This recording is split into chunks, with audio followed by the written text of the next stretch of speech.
Lion Safari Park, remember, has been voted as Gauteng's best tourist attraction.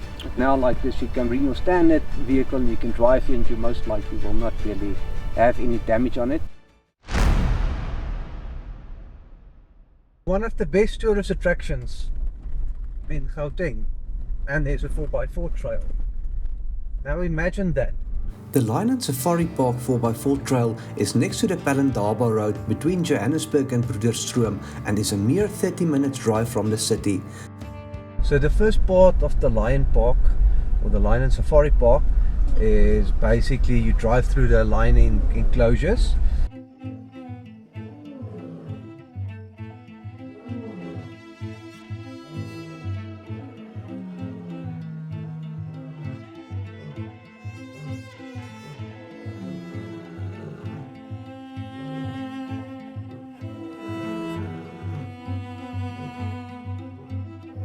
Okay, Hank, now we are starting onto the new back road up to 4x4 Paradise.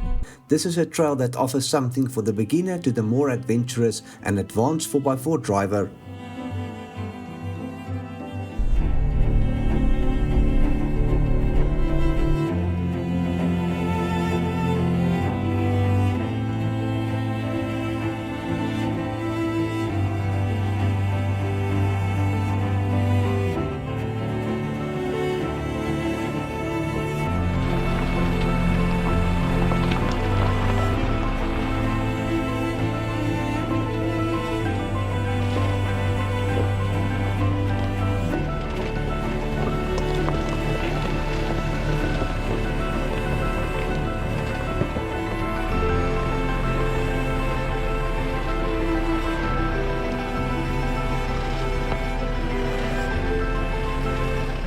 Nice view from up here, Hank. I'll come and join you now to see.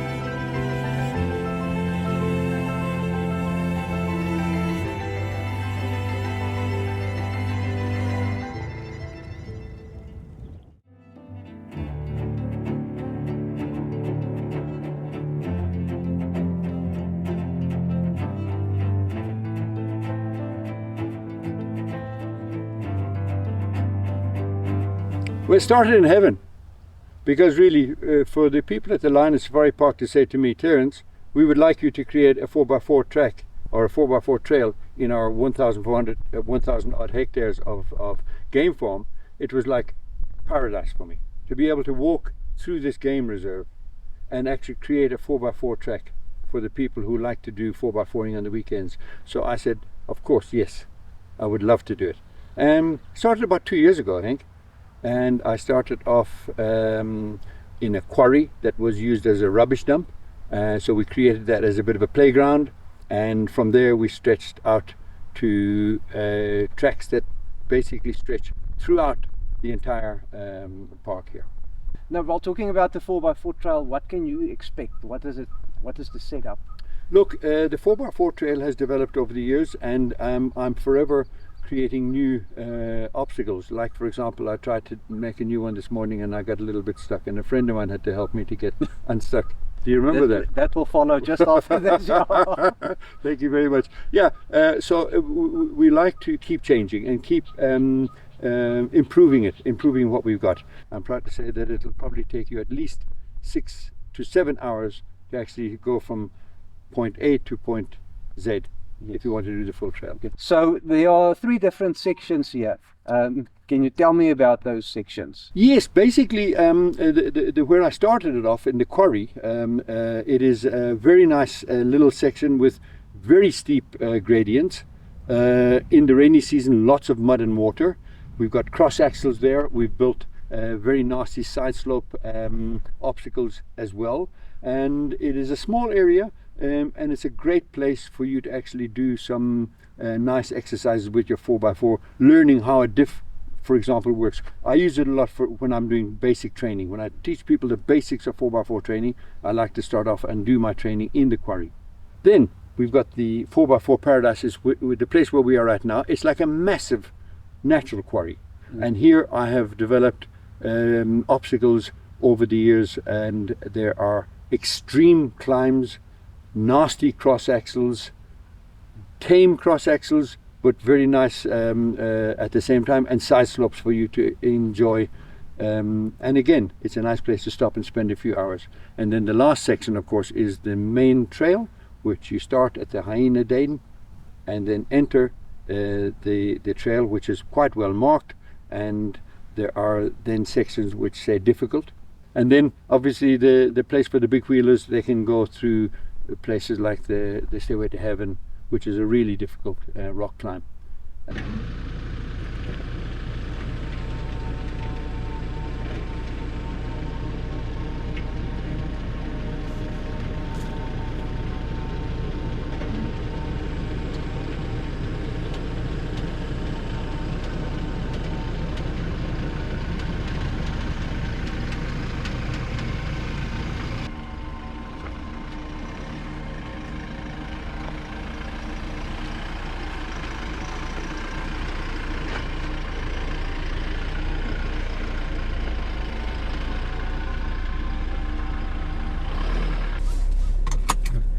Okay, so while we were putting this video together, Terence was chopping some trees down and he managed to get himself stuck. So let's quickly show you what to do should you get stuck. So how do we go about recovering you correctly? I see you've got a First of all, bunch of stuff there. You have to use rated equipment. All this equipment is rated to a certain tonnage and a braking strain, so make sure that you use only rated equipment. Yes. And I've attached it onto the recovery point at the back of my vehicle here using a soft shackle. And the interesting thing about a soft shackle is a soft shackle is made out of a plastic rope, and this is a steel shackle, and this is also rated. It's got a work load limit of 4 3/4 tons. So which would you prefer to use, this metal one or this plastic rope? Well, I would think the rope is safer if it comes loose in terms Exactly. of becoming a projectile. Plus it's also rated to a much higher rating. And so it's actually stronger. Exactly, on top of it. Okay, so you can see I'm wearing gloves. Obviously I always wear safety gloves, and this item that I'm going to put on the end of the rope when I attach it to your vehicle, which hopefully will be recovering mine, it basically allows us to ensure that there's no whiplash of the rope if it does break. Right. So we're going to put some weights into this, a few rocks or a bit of wood or a bit of soil, anything at all, just to weigh it down. So if it does break anywhere, either the front or the back, it'll stay mostly on the ground. Okay. Now there's an interesting thing I must tell you here. There's what's called the circle of death, and you must make sure that nobody is standing in this circle. So anywhere along this line between here and my bucky, if it breaks on this point, it could whip around and hit my friend Gerard, and it could hit you as well. So you're also in the circle of death. If it should break on that side, it could spin around and hit somebody over here. So you must make sure nobody is standing in that circle Yeah, of so death. basically everywhere the rope can go, there shouldn't be And somebody. it can break at one end, it makes a circle that way, and it breaks on this end, it makes a circle the opposite way. So it's twice as much as you might think it would. Now we're going to attach this to your recovery point at the back of your car, which I see is there, but I'll need another soft shackle. And you know what the beautiful thing about this soft shackle is? It's just a nut at the end of the rope, Yeah. and you can see it can come easily undone. You just pull it like that and the nut fits through. It cannot strip like the thread of the steel shackle. No, If it you can't. tighten it, It to can't. That's too correct, strong, yeah. then you can't loosen However, it. when you start pulling it, you see it actually tightens this like a hangman's noose. Yes. And it will never ever release. Quite an ingenious thing. Okay, so I'm going to pop this onto your recovery point here. It's a very simple recovery, at least I think it is, Yeah. because I really was going really slowly and I just lost traction. So I believe it'll be quite easy. Okay. So I'm not going to use the bridle. Yes. We'll So- just pull it on one side. So that okay? also helps, that shows you not to force it when you get into trouble. Stop, get Yes. out, and Yeah. make it easy to recover.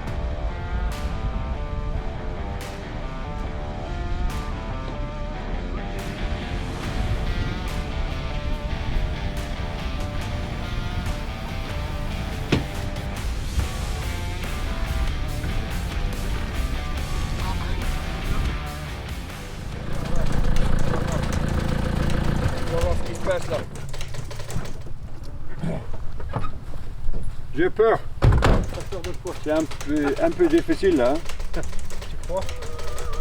Je crois pas. Hein. On doit aller comme ça, sûrement. Et là, il faut faire gaffe aux pierres, là, aux rochers sur la droite là. Ici. Et en plus, Ça va il glisser, faut il y a monter de la plus boue. c'est en haut là. Mais il faut faire gaffe là, hein, parce qu'il y a des rochers là. Ça, c'est pas grave. Ça, Tu laisses comme celui-là. ça. Mais là, il faut faire gaffe. Hein. Ouais. Là, il faut tourner comme ça. Mais, Ça va glisser là. Il y a de la boue. you know, four-wheel drive, four-wheeling South Africa. Yeah. They did a fantastic thing. Yeah, they've got it on my phone. They actually show you how to drive this. Yeah, let's have a, there it is. Ah, so we can follow these instructions here. Let's try You got these it on your instructions. phone? I've got it on my Alright, phone here. Yeah, let's have a look at Come, it. let's have a so that, it's easy. Let's follow these instructions. Once you are Yes, that's what we're going to do. We'll follow these instructions. Much easier.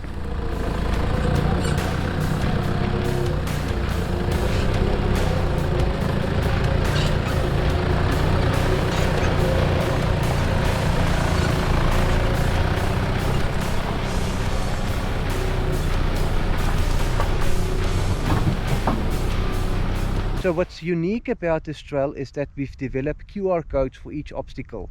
So when you get to the obstacle, you can take out your phone, you scan a QR code, it will take you to a YouTube video which will show you exactly how to drive the vehicle. Something like this.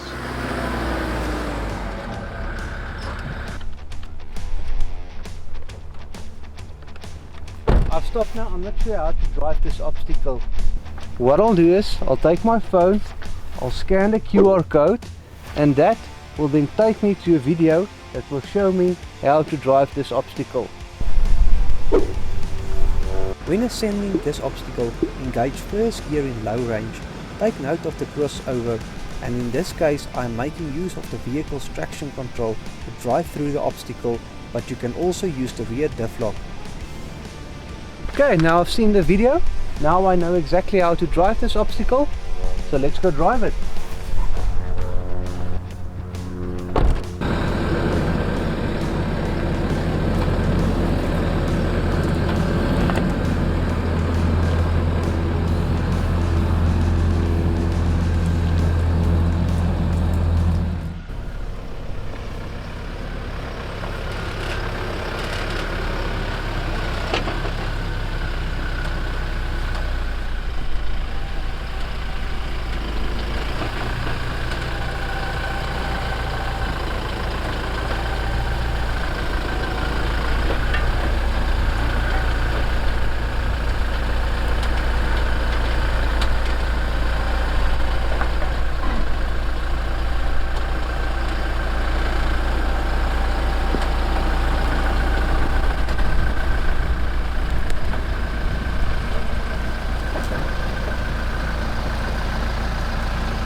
Okay, Terence, you got me into this very interesting obstacle here behind me. Can you maybe just explain a bit for us what's happening?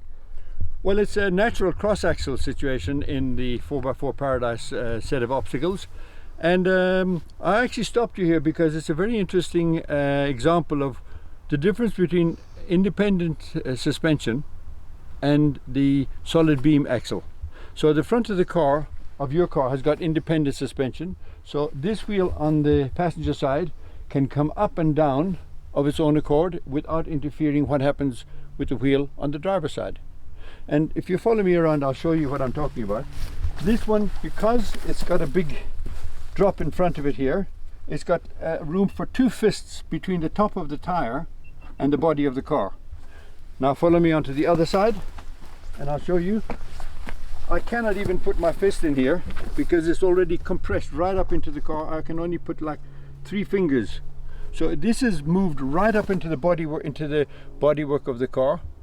However, do you see? It's still parallel with the side of the car. Yes. Okay, the same with the other one. It's also parallel. It stays straight up and down. Now have a look at the back. From there, have a look at the back wheel.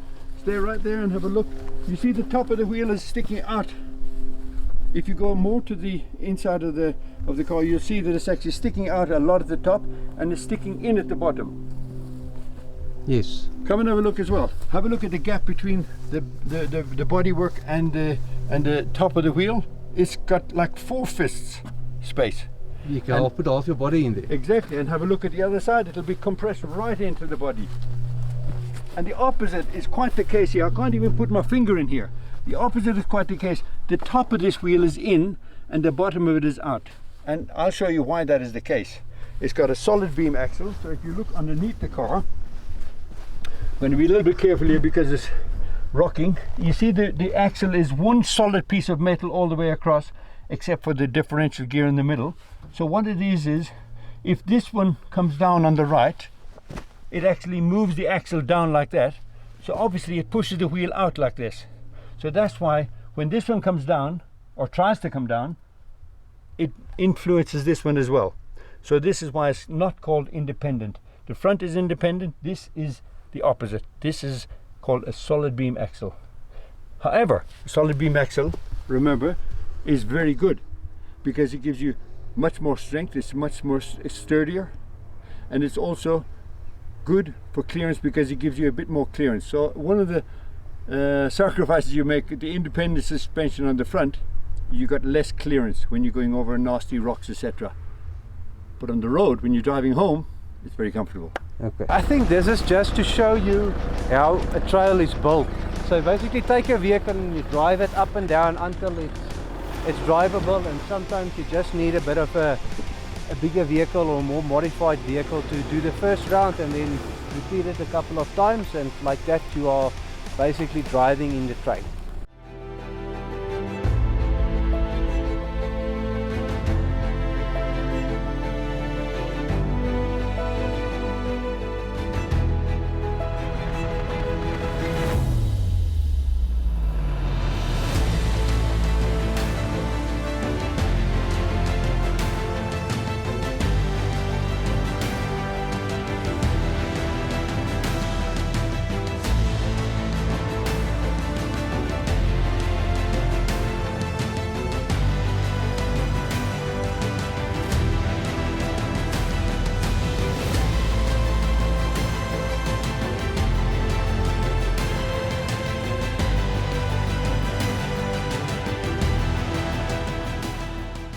Here behind me is the second part of the trail, called it slippery when wet. It's also a good part of the trail where you can learn your vehicle better, or understand your vehicle better, how it's going to perform in certain situations using the hill descent control and things like that. I'm just going to walk through this obstacle, and while I'm busy doing it, play the video that's linked to the QR code that shows you how to drive this obstacle. So it should start now. Basically it's a sharp turn in, and then you've got a bit of a dip, and you'll have some wheel lift, and then the nose of the vehicle is going to very close to the ground here, so you can just take it slowly, and you'll have some wheels in the air as well. And then you just drive up, and then it's straight down. It's nice to drive this piece of this part of the trail in the middle of the day, because you're nicely in the shade, so it's not too hot, and it's actually a very nice play part of the trail. There is just a quick question on the trail. There's people, obviously they can watch the videos to see how to drive it, but if they're a bit uncertain, what can they do? Can you guide them here? Or yeah, if they make arrangements with me up front, they can contact me through the reception of the Lion and Safari Park, and then I can make arrangements to meet them here and give them a guided tour. Yes.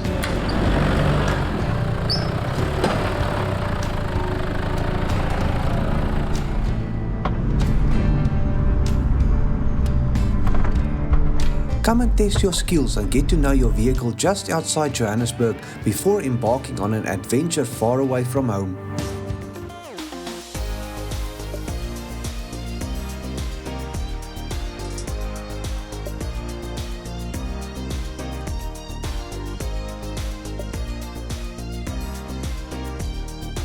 And that's it for the Lion and Safari Park. It's clear why it's one of the top tourist attractions around here.